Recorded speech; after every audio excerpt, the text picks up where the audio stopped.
Hello guys, good morning. So, 2 years na ako dito sa India. Magti 3 years na tong taon na to. So, hanggang ngayon, hindi ko pa rin alam yung mga fest, yung mga goddess nila, then ano yung mga ginagawa. So, nung nakaraang araw is, hindi sila natulog guys. 24 hours hindi sila natulog yung mga kababaihan, yung mga dalaga. Then, nasa kanila na lang yung mga may asawa kung gagawin nila or hindi. Then, alam nyo ba, parang ang sama-sama ko kasi kalagitnaan, nakatulog. Hindi ko na tinapos guys. Kalagitnaan lang. Natulog na ako kasi, ikaw ba naman? Medyo, di ba nagkasakit ako. Then, kinabukasan, nung mga okay na ako, kasi hindi ako naglinis guys, nadudumihan ako sa buong bahay. So, ang ginawa ko is, paunti-unti, naglilinis ako. So, tapos biglang sabi na, ngayong gabi, walang matutulog. Pero si mami natulog kasi may sakit siya, may diabetes, tapos medyo na-trigger kasi nga hindi siya uminom ng gamot. So, nag-worry kami. Sabi namin sa kanya, wag mo na lang gawin, matulog ka na lang. Then, nasa kanya na rin kung gagawin niya or hindi. So, yun na nga guys, hindi ako na kalagitnaan natulog ako. Kasi kinabukasan maglilinis pa. Magluluto pa ako para sa dalawang matanda. Then si mami, wala rin siya dito sa bahay buong maghapon. Parang ang sama-sama ko guys. Then, ngayon na naman is meron silang fest which is Sangkar Bhagwan. So may mga fasting sila ngayon. Mga kababaihan ulit. So isang beses lang daw silang kakain. Walang bawal guys. Pwede nilang kainin basta isang beses lang. Ang tanong, gagawin ko ba? So guys, gagawin ko pero mga 4 o'clock na tayong kakain kasi nung oras tayo natutulog, mga 12 tayo natutulog, baka mahimatay naman tayo kapag hindi tayo kumain. So ngayon medyo busog-busog pa ako kasi uminom ako ng kape tsaka tea. Yes, 2. Pagkagising ko, nag-tea ako kasi nagluto si mami. Then, nagkape ako dahil kay Nayan. Hati kami sa isang packet hat. Then, alam nyo ba, nung kahapon, nilinisan ko dito sa rooftop namin. Balan dito pala ako sa rooftop namin. Dito sa may 4th floor. So, ito yung isang last na kwarto sa likod ko. Then, dito sa harapan na mismo, wait lang, ipapakita ko sa inyo guys. Then, dito na sa harapan ng sa kwarto, pintuan, mayroon kaming rooftop. So, ito yung isang banyo, sariling banyo yan. So, ito yung kwarto. Ayun o. Yan yung kwarto, yan yung guest room para pag may bisita kami, dito sila natutulog guys. Pero kapag summer, hindi namin sila pinapatulong dyan kasi super init, para kang nasa impyerno talaga dyan. Wala kasing aircon yan. So, 6 rooms, 3 aircon pa lang yung mayroon kami. So, pinapatulog namin sila sa kwarto namin ni Nayan. Kasi medyo malaki-laki yung kwarto namin eh. Then, dito naman is yung sariling banyo, tsaka paliguan. Andyan na, magkasama na yan guys. Usually kasi magkahiwalay. Pero etong floor na to, may isang kwarto, then sarili na niya, magkasama yung paliguan, tsaka yung banyo. Nandito naman na yung rooftop namin. So, may problema ako guys. Nilinisan ko to kahapon ng mga 4 o'clock. Ewan ko kung nakikita nyo. Ayan no. Nadudumihan pa rin ako. So, mayroon pa ba kayong suggestion kung paano ko to paputin? Ayan no. Actually, binabaran ko na rin to ng Sunrox. Then, kaninang umaga, brinash ko. Hindi pa rin ako satisfied. Then, nag-iisip ako kung isasampay ko ba yung nilabhan ko, which is eto. Baka kasi umulan bigla eh. Tapos, nasa baba ako. Nag-iisip ako. Then, malakas naman yung hangin. Lalabas ko ba? Or hindi? Or sasampay ko na lang dito sa may, sa may hagdan. Sampay ko na lang dito sa hagdan. Then, tignan nyo. Di ba? Nandito ako ngayon sa 4th floor. Ito yung kwarto namin. Diyan yung kwarto namin. Then, may isang kwarto. Then, isang kwarto ulit doon. Isang kwarto. Isang kwarto sa pinakababa. Ayan. Then, alam mo nyo ba yan yung box na yan? Diyan iniipon lahat. Diyan nilalagay lahat ni Nayan. Yung mga pag-open ng parcel. So, pag puno na yan, guys, ibababa ko, then ipunin ko, pag madami-dami na, ibibigay ko sa junk shop. Pero hindi ako nagbibigay, sinasamahan lang ako. Ayan guys. Tanong guys, kaya ko ba mag-fasting? Actually, this is not my first time na mag-fasting. Pero tatanungin natin kung ano ba talaga yung dapat natin gawin.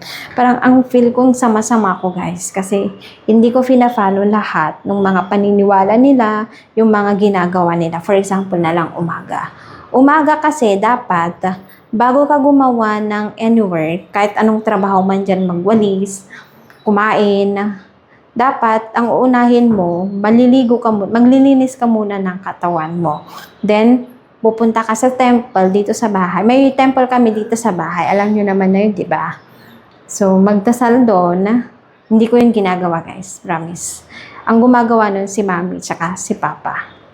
Then, gagawin ko lang yun kapag wala sila mami at sila papa.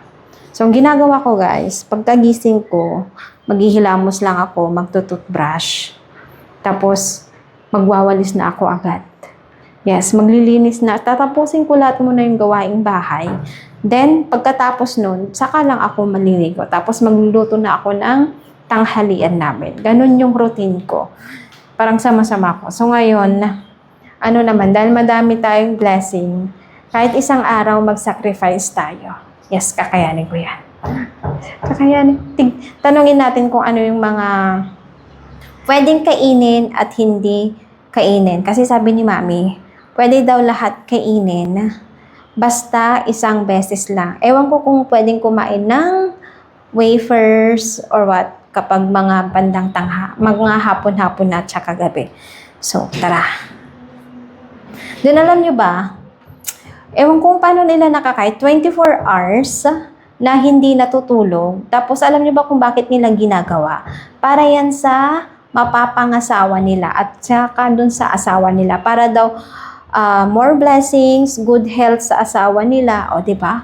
Ang dami nilang sacrifice para sa lalaki, kalalakihan, para sa mapapangasawa nila. So, sa atin, walang ganito, diba? Wala. So, ang dami nilang paniniwala. So, ewan ko sa ibang lugar kung prina-practice din nila to. Pero dito sa amin, sa lugar namin, which is, I'm living here in Surat. So, part siya ng Gujarat, guys. Ewan ko sa ibang states kung ganito rin yung mga Hindu. Kasi, ewan ko ba? Dami nilang paniniwala. So, tara. Tignan yung mga itsura ko, guys. So, nagpalit na ako ng aking damit kasi nakaputi ako kanina. So, naglinis ako ng banyo. Tapos, tignan nyo anong oras na. Hindi ko napansin. Alas 12 na pala. 12:16 na. Then, hindi pa ako tapos magluto. Dahil nga, ano namin ngayon, fasting. So, ang niluto ko is kompleto. Dalbat, may sabji, then may chapati. Hindi na ako nagbadya. Kasi late na. Alas 12 na. Then, 1 meal lang tayo ngayong araw. So, ipapakita ko sa inyo guys kung anong pagkain namin ngayong lunch. Guys, dal. Then, eto yung rice natin. Rice. Then, aloo bhaji na. Suki bhaji pala. Suki bhaji. Sorry naman. Ayan, patatas lang guys na may ginger tsaka madaming sili. Ayan lang guys. Then, mayroon tayong chapati dito. Then, kakain na kami. Tatapusin ko lang tong ano namin. Dal. Lalagyan ko lang siya ng tadka. Ito oh. So guys, update ko kayo kung kakayanin ko tong araw na to. So guys, matutulog muna ako. So hindi pa ako kumakain guys. Magmula kaninang umaga hanggang ngayon. So time check tayo. 2:30. So itutulog muna natin. Then pagising natin mga bandang 4 o'clock, doon na lang tayo kumain. Then ang sabi pala nila, pwede tayong kumain ng yung wafer. Which is yung potato chips. Yung homemade namin ginawa nung summer. So, yun yung kakainin natin guys mamaya. Pero, dahil hindi pa ako nagwa 1 meal, so, puro 2 beses akong nag-chai, then 1 beses akong nag-kape, then, puro gatas na lang ang iniinom ko.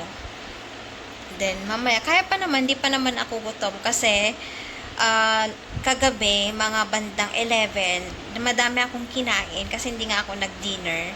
So, nagutom ako. Kumain ako ng dalawang noodles. Tapos, mayroon pang, ano yun, mayroon pang parang, anong tawag doon? Momos. So, yun. So, pagdating ng kaninang umaga, busog na busog pa rin ako. So, kakayanin natin to. Konting sacrifice lang para sa madaming blessings tong buwan na to. So, update ko kayo mamaya kung ano yung kakainin natin. Then, finally guys, dumating na yung order naming camera. So, inopen nila mismo sa harapan ni Nayan. So, mukhang hindi tayo makakatulog ngayon dahil sa pag-check natin ng camera. Check natin guys. So, eto na yung camera namin. Riwa! It's good? They even check it if it's working? Or is they all just We open? need to check, not them. Okay, they will just open only in front of you. They will check if there's a damage. We will check if there is a damage. Okay. Show me nga, entire front. Entire front? Yung front. O, diba? Mayroon na kami pang vlog.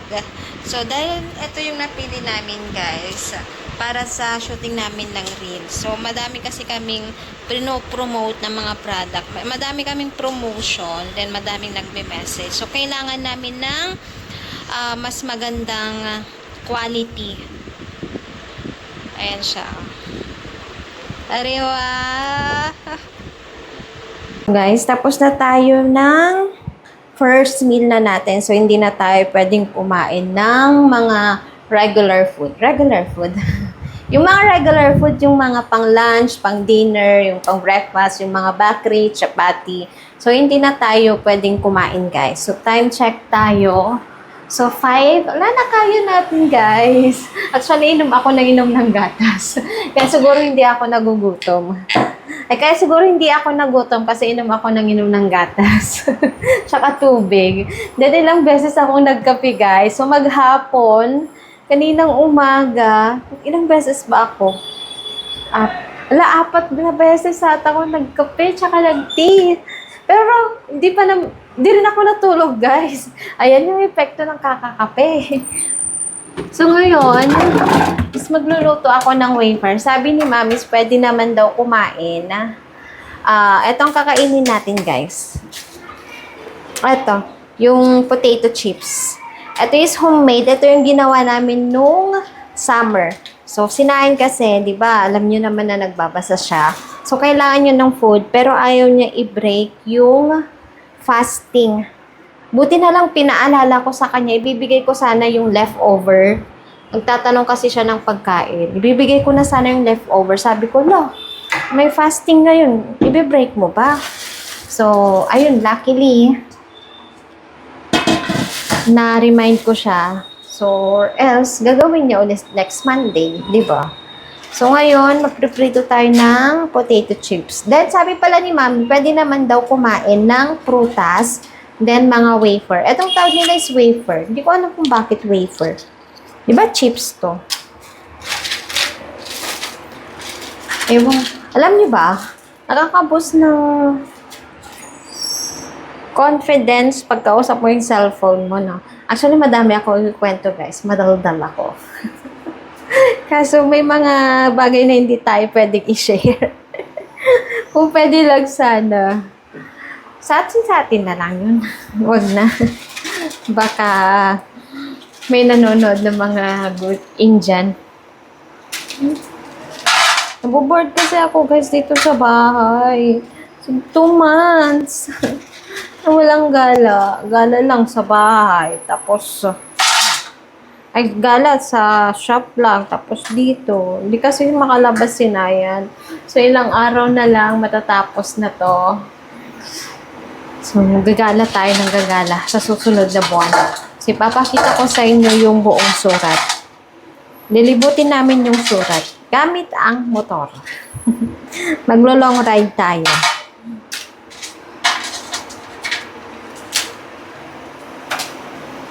Ito lang, pakonti-konti lang yung prito na. Baka try muna natin isa. Buti na lang may cellphone ako, kausap ko. Kaya ang kausap ko ngayon. Ayaw ko kasing kausapin si mama. Lalo ko silang mamiss kapag lagi ko sila kinakausap. So, mas okay na lang na paminsan-minsan na lang, kakamustahin. Yun lang. Hindi ako masamang anak ha. So, andito ako ngayon sa sala namin. So, actually, hindi naman nila ako kinu-force na mag-fasting. Parang kinonsider ko lang kasi super dami ng blessing na nangyari tong buwan na tong August na to. Opening ng new shop, may promotion, nakabili ng aircon, nakabili ng camera. Tapos, ang ganda ng start ng grocery store namin, madaming benta. So, kinonsider ko yun na why not na mag-fasting itong buwan na to. Ano naman, every Monday lang naman eh. So, ito yung first day ko na magpa-fasting. So, next Monday ulit, fasting. Hanggang September 11. Every Monday lang naman. Pero si Mami, nag-fasting siya kahapon. Tapos nag-fasting. Agyaros kasi kahapon. Tapos ngayon is fasting niya na naman. So, 2 araw na siyang nag-fasting. Pero kumakain naman siya ng 1 meal. Hindi naman puro kasi sinabi na fasting, gugutumin mo na yung sarili mo. So, dito guys, pwede kang kumain ng 1 meal, tapos the rest is mga prutas, tsaka wafer, then mga nuts. Yun yung kinakain nila kapag fasting. Hindi sila pwedeng kumain ng badja, chapati, rice, dal. Hindi sila pwedeng kumain.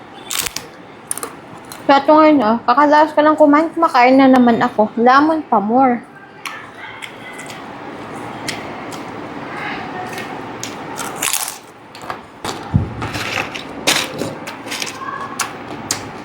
Hindi tayo pwedeng tumambay sa kwarto kasi maingay tayo, guys.